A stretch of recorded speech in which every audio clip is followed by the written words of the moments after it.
गांव के सरकारी पंप के आसपास कुछ अजीब वाक़यात होने लगे। सभी लोग इन वाक़यात से बहुत परेशान थे। अरे बाजी, कल आपने सुना नहीं? ये पंप रात में खुद ही चलने लग पड़ता है। अब आप खुद ही सोचो, रात के 12 बजे यहाँ पर कौन पानी भरने आएगा? मुझे तो बहुत डर लग रहा है।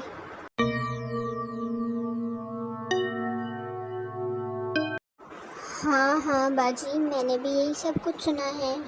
मेरे शौहर तो कह रहे थे कि मैं देख के आता हूँ। कौन ही जाने वहाँ पे क्या भला हो।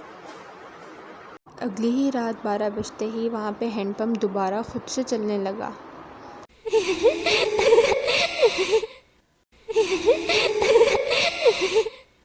गांव के सभी लोग इसके बारे में सुन रहे थे, मगर किसी की हिम्मत नहीं हुई कि वो जाके वहाँ देखें। फिर सुबह होने पर अरे चलो बाजी, मेरे साथ हैंड पंप पे पानी भरने के लिए। मुझे अकेले जाने में डर लग रहा है। फिर वो दोनों मिलकर हैंड पंप पे जाती हैं और वहाँ पहुंचकर उनकी आंखें फटी की फटी रह जाती हैं। वहाँ पे किसी के पैर का निशान होता है, जो कि किसी इंसान के पैर से 2 गुना ज़्यादा बड़ा है। ये देखो बाजी, मैं कह रही थी ना कि यहाँ पे कुछ ना कुछ गड़बड़ ज़रूर है। अब आप खुद ही देखो कि इस इंसान का इतना बड़ा पैर हो सकता है क्या? तभी वहाँ पर चलते हुए एक और औरत आ जाती है। अरे क्या हुआ बाजी, आप इतने परेशान क्यों हैं? तो देखें बाजी, क्या किसी इंसान का इतना बड़ा पैर हो सकता है क्या? लग रहा है कोई शैतान ही वाटर पंप पे आया था। बाजी, क्या बात कर रही हैं? ज़रूर कोई ना कोई प्रैंक कर रहा होगा। हमारे शहर में तो ऐसा बहुत होता है। अरे बाजी, आप शहर के रहने वालों को ऐसी बातें कभी समझ नहीं आएंगी। ये कोई आम वाक़या नहीं लग रहा। रात होते ही हैंडपम्प दोबारा से खुद से चलने लगता है।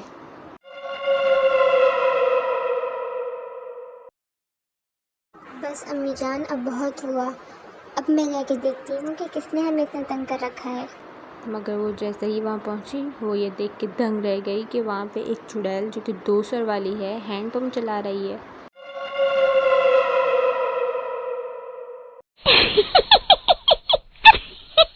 हाँ भाई, आ गई। बहुत इंतजार करवाया तुम गाँव वालों ने मुझे। 2 दिन से कोई खोपड़ी खाने को नहीं मिली। मेरा तो सर में दर्द ही हो गया इतना हैंडपम्प चला चला के। इतने दिनों बाद कोई मेरा शिकायत आया है। वो औरत फ़ौरन ही अपने हाथ जोड़कर घुटनों पर बैठ जाती। चुड़ैल जी, आई एम सो सॉरी। मुझे लग रहा था कि कोई गांव वालों से प्रैंक कर रहा है। तो माफ़ कर दो चुड़ैल जी, मैं तो साथ वाले शहर में पढ़ने आई थी। इस गांव में तो मैंने गलती से कदम रख दिया, मगर वो तो चुड़ैल थी और उसने उसकी बात बिल्कुल ना सुनी और उसकी खोपड़ी खा ली। फिर अगली सुबह होते ही अरे बाजी देखो, आज तो यहाँ पे खून भी पड़ा हुआ है। लग रहा है कल रात यहाँ पे कोई अनहोनी हुई है। इतने में ही उस बाजी की अम्मी वहाँ आ जाती हैं। अरे कल रात से मेरी बेटी गुम हुई है। कल रात वो यहाँ पे पंप पे आई थी। अरे यहाँ पे ये खून कैसे पड़ा है? कहीं कहीं ये मेरी बेटी का तो नहीं है।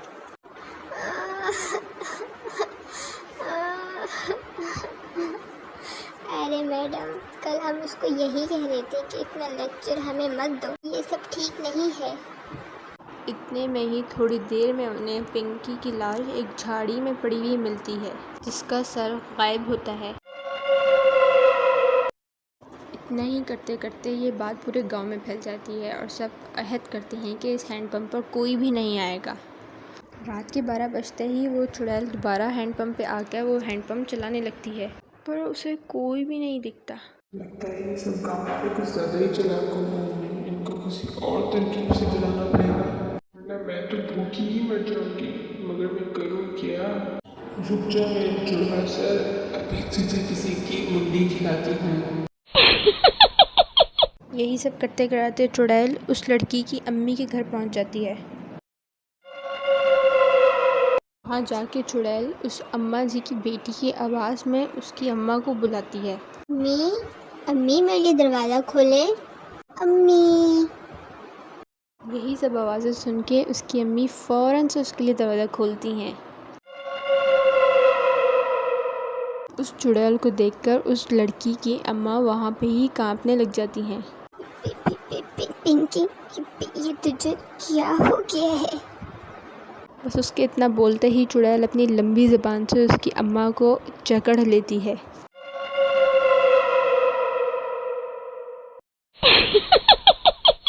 मैं कोई पिंकी विंकी नहीं हूँ। तुम्हारी बेटी तो मेरे पेट में कब से हजम भी हो चुकी हो। बिल्कुल उसी तरह तुम भी मेरा खाना बनोगी। फिर चुड़ैल उस अम्मा की भी खोपड़ी निकाल कर उसको खाने लगती है।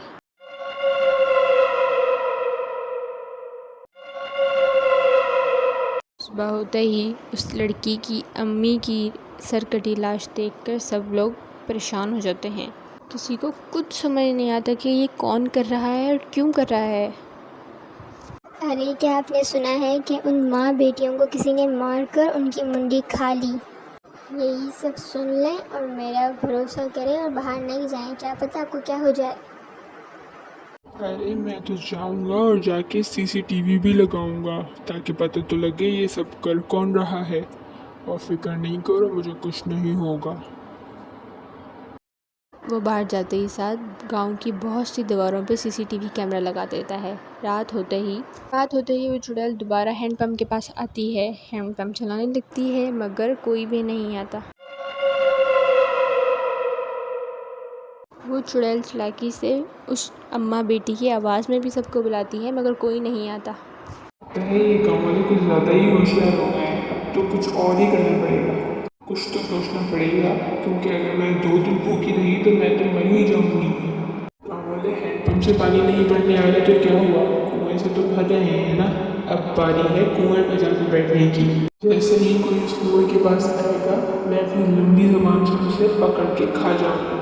फिर मैं मज़े करूंगी। हाँ, ये बिल्कुल ठीक आइडिया है। और यही सब सोचकर चुड़ैल कुएं में जाके छुप जाती है। सुबह होते ही अरे आप सुबह सुबह कहाँ जा रहे हैं? पता नहीं है कि रात में कुछ शैतानी चीज़ घूमती है। अरे तुम क्यों परेशान होती रहती हो? नहीं होगा मुझे कुछ। और अभी मुझे सीसीटीवी कैमरा की फुटेज भी तो लानी है। अच्छा, अगर जा ही रहे हो तो फिर मटके में पानी भी भर लाना। अरे मैं तो कुआं से पानी भर लूँ तो ही ज़्यादा सही रहेगा, इससे पहले कि वहाँ पे रस्सी लग जाए। वो जैसे ही वहाँ पे अपना मटका लेके पहुँचता है, चुड़ैल की लंबी ज़बान आके उसका गला पकड़ के उसे नीचे ले जाती है। उसके कुछ बोलने या करने से पहले ही चुड़ैल उसका सर काट के और खा जाती है।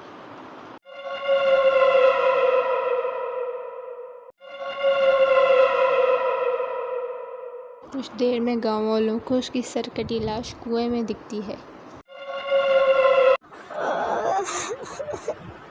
मैंने कहा था सुबह सुबह ना जाओ, मगर इन्होंने हमारी एक नहीं सुनी। हम तो बर्बाद हो गए। अब मैं क्या करूँगी? मेरा क्या होगा? एक बात समझ नहीं आती, तुम्हारा शौहर सुबह सुबह यहाँ पे करने क्या आया था? फिर उसने बताया कि वो यहाँ पे सीसीटीवी फुटेज लेने आया था ताकि पता तो चल सके यहाँ पे गांव में हो क्या रहा है।